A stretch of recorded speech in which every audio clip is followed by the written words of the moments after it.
Hello everyone, Mrs. Hunter here. I just wanted to come in with a quick video. Now that you all have chosen your topics, I wanted to go ahead and give you some information on how to share your research using verbal citations. Of course, a lot of this information is in your textbook, but I thought it's always easy to have a quick video to show you some do's and don'ts. All right, so on this first slide, it says up here, if you don't say it, you stole it. And then I quoted myself. Yes, because I always say it that way. We oftentimes hear about plagiarism in terms of writing papers, but it's important that even when you're speaking publicly that you always share your research. This is going to be important also for your grade, okay? And so you want to make sure that you mark this information in your speech outline. You want to make sure that you put your resources in your speech outline so that you can practice it and not forget to speak it when you are giving your speech. All right, so the first things first is why use verbal citations? Because it adds credibility. It shows your work. It avoids plagiarism by giving credit to others for their work, and it shows the timeliness of research and resources. All right, so you guys are already aware that you need to have resources and research from 2015 till now, so 5 years. All right, we're not going to give old information, so make sure that your sources are from 2015 to 2020. Okay. Next, we have general guidelines. All right, students always ask me, Miss Hunter, what in the world, like what are the rules? And it's really true that it's really simple to do. All right, you want to be brief but provide enough information that your audience can track down the source. All right, so there's going to be certain ways that you need to speak your sources. All right, you want to highlight what is most important for that source. You want to include the who, what, and when. The who, what, and when. The author and the author's credentials, the title of the work or the publication, and or the date of the work, the publication, or the study. So you want to give the date, the who, the what, and the when. All right. Okay, there are different types of citations. There's the full citation and the abbreviated citations. Full verbal citation includes all of the research, okay? And that makes it the easiest way so that that research can be found. The abbreviated verbal citation has less information, but still includes the most important aspects of that specific source. And on here are two different examples. So for the full verbal citations, it's going to sound something like, according to Harvard University professors, Dr. Smith and Dr. Jones, research on this topic published in the summer 2015 issue of the New England Journal of Medicine, blah, blah, blah, blah. Okay? So they got who it was, where it was done, the year, and what journal. Okay? Then for the abbreviated one, it says a 2015 study in the New England Journal of Medicine reports that Harvard University professors, blah, blah, blah. All right, so in this example, you can still find that study. We know what year, we know it was published in the New England Journal of Medicine, and we know that it was Harvard University professors. All right, so either one of these are totally fine, but you need to make sure that you have a full or abbreviated verbal citation as you're speaking. Okay. So let's practice. All right. Now this is where the do's and don'ts come in. All right. So on the left side, we have what we are not going to do. This is what I do not want to see or hear in your speeches.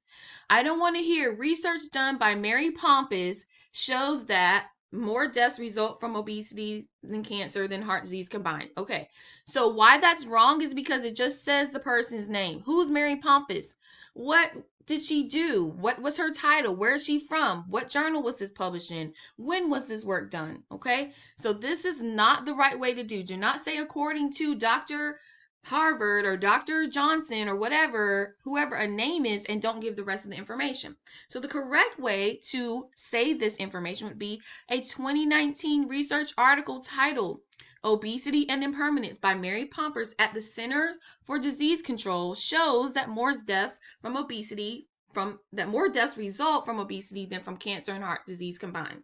Do you see why this is a better way to cite the information?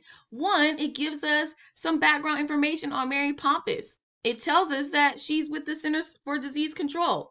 It also tells us that this study was done in 2019, and it gives us the title of the study. okay? Or the title of the article. So you want to make sure to include that information. Do you guys see? I hope you can see why that makes this one more credible and a better citation that is given verbally when you're speaking. Okay, let's do another one. People love to do facts and figures, all right? 69% of Americans are overweight or obese. Okay, according to who? Who told you that? Who gave you that information? So the correct way to say that would be a research study by Dr. Alan Anderson and Associates at Harvard University in 2017 found that 69% of Americans are overweight or obese. Okay, so over here we know that Dr. Alan Anderson and Associates, so we know that more than one person was included in this study. But let's say it's probably more than 2 or 3 people. So I'm not expecting you to cite 15 people. So Dr. Anderson, Dr. Hunter, Dr. Phillips, Dr. Robinson. You don't have to give that many people's names in your citation. Okay, so you can say the first person in the study, so Dr. Alan Anderson, and then say and associates. Okay, but you have who did it, where they did it, when they did it. Another one, according to yahoo.com. Okay, so before I even go, my mind as your instructor will not even listen to this because yahoo.com is not a credible source.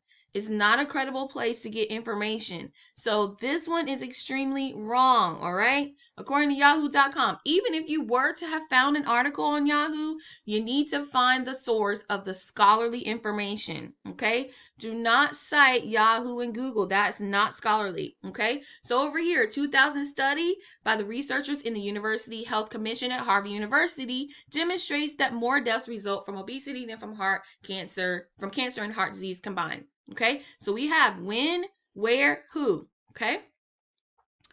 Another one that I hear students say, an article I read said that. Okay, again, we're missing important information. What article? There's billions of articles that you could have read. So you need to make sure that you do it like this. The year in a 2019 issue of Journal of Health Metrics, Dr. Mary Beth Swanson noted in her article, Obesity, Facts and Figures, that more deaths result from obesity than cancer and heart disease combined. Okay, so you have to give the supporting information. We know when, we know where, we know who. We even know the title of the article in this particular example. So let's be sure that as we share our information in our speeches, we are citing correctly. Again, a good practice is to go ahead and put that information into your speech outline so that as you're practicing and you're going through and becoming very familiar with your information, that you have those citations stated correctly. All right. So I hope this quick little video helped you out. And of course, if you have any questions or commentary, be sure to email me. All right, guys, have a good afternoon.